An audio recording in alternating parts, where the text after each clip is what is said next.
सियासत की ये जंग नहीं आसान, चुनाव का दरिया है और डूब कर जाना है, मगर डूबो कर भी जाना है क्या पता नहीं।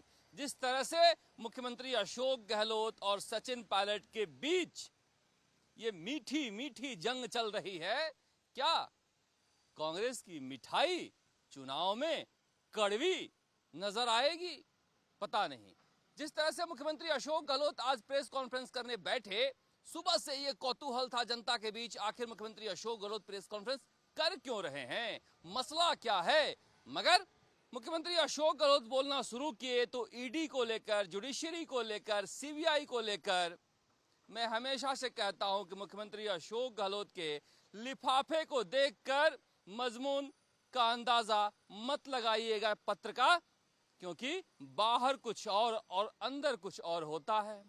यह प्रेस कॉन्फ्रेंस इसलिए महत्वपूर्ण थी क्योंकि यह बात आ रही थी कि परसों स्क्रीनिंग कमेटी के मीटिंग में सचिन पायलट और अशोक गहलोत के बीच जमकर झगड़ा हुआ है, विधायकों के खरीद फरोख्त के बार बार के आरोप के बाद। उसके बाद कल भी ये दिन भर चर्चा रही कि सीईसी में राहुल गांधी और सोनिया गांधी मुख्यमंत्री अशोक गहलोत के खिलाफ भड़के रहे और इतने भड़के कि सूची ही रोक दी गई। शांति धारीवाल जो अगुवाई कर रहे थे 25 सितंबर को, सोनिया गांधी के आदेश की नाफरमानी की उनका नाम रोकने के लिए कहा गया। यहां तक कि सोशल मीडिया में कहा गया कि गांधी परिवार ने उनके भ्रष्टाचार को लेकर भी कई सवाल किए और मुख्यमंत्री अशोक गहलोत सफाई देते रहे, मगर सूची रुक गई। सूची छत्तीसगढ़ की आ गई, राजस्थान की नहीं आई। उसके बाद मुख्यमंत्री अशोक गहलोत जोधपुर हाउस गए,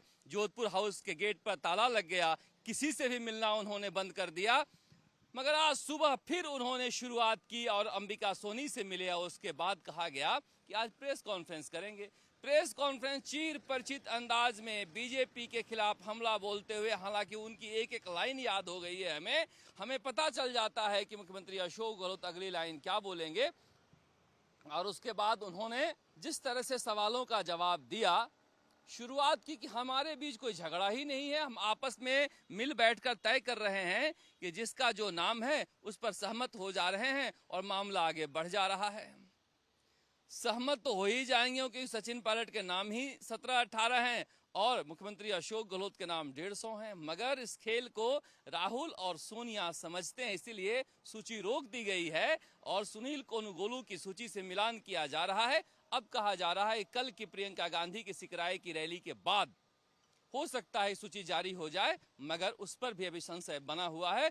लौटते हैं मूल मुद्दे पर। मूल मुद्दे पर बात यह है कि जिस तरह से मुख्यमंत्री अशोक गहलोत ने फिर से दिल्ली के आईसीसी हेडक्वार्टर में बैठकर सचिन पायलट पर हमला बोला है कि 10-10 करोड़ में विधायक खरीदे गए और विधायक 10 करोड़ लेकर गए थे, जो होटल में रहे उनको 35 करोड़ रुपए का ऑफर दिया गया था। जब विधानसभा में डेट तय हो गया उसके बाद 35 करोड़ का ऑफर देकर रेट बढ़ाया गया। और ये सारी बातें जब कह रहे थे तो पवन खेड़ा बगल में बैठे हुए थे और सोनिया गांधी और राहुल गांधी की मुख्यमंत्री अशोक गहलोत और सचिन पायलट के बीच दोस्ती कराने के सारी कोशिशें ध्वस्त होती जा रही थी। मगर मुख्यमंत्री अशोक गहलोत को परवाह नहीं है, क्योंकि वो चाहते नहीं है कि 25 सितंबर को जिनके कंधे पर बंदूक रखकर उन्होंने बंदूक चलाई है उनका कंधा काट दिया जाए, यानी शांति धारीवाल, महेश जोशी और धर्मेंद्र राठौड़।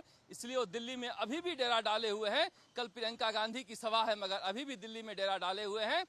वो चाहते हैं कि इन तीनों नेताओं को वापस से हम टिकट दिलवा कर आए, मगर बड़ा हमला पर सचिन पायलट पर बोला है और एआईसीसी के मुख्यालय में बैठकर बोला है। सचिन पायलट क्या जवाब देंगे? लोग कह रहे हैं कि सचिन पायलट अब भी नहीं बोले तो क्या बोलेंगे, मगर कुछ लोग कह रहे हैं कि सचिन पायलट इतना दिन सब्र का समंदर बने रहे तो कुछ देर और बने रहना चाहिए, क्योंकि कोशिश कर रहे हैं मुख्यमंत्री अशोक गहलोत की किसी तरह से सचिन पायलट को गुस्सा दिलवा सकें। और गुस्से की परिणति क्या होगी आपको पता ही है। यहाँ रायता बिखरेगा तो पहले से बिखरा रायता है। मुख्यमंत्री अशोक गहलोत कहेंगे देखो रायता बिखर गया, मैं तो जीत ही रहा था। मगर सोनिया गांधी और राहुल गांधी कल जिस तरह से सीईसी बैठक में सबकी खाट खड़ी किए हुए हैं, मुझे लग रहा है कि कांग्रेस का यह दलदल और भी बुरी स्थिति में पहुंचने जा रहा है, जहां पर कांग्रेस में जो झगड़ा है वो बढ़ेगा, घटेगा नहीं।